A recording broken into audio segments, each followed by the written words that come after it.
又夠鐘返工啦，賺佢1000幾百精神損失費，好嘢，煩到閪。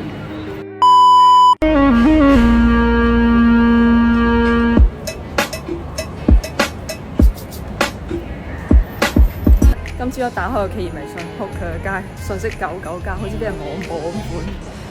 失策冇食中午嗰餐，嚟到高鐵站，諗住去深圳食啦。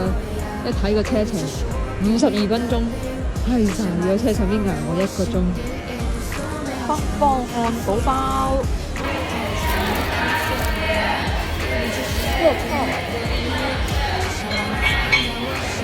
我冇諗到啱啱嗰個肉夾饃係識爆汁嘅喎，哇！我心一咁滾嘅隻手，好似俾熱水淥咁喎。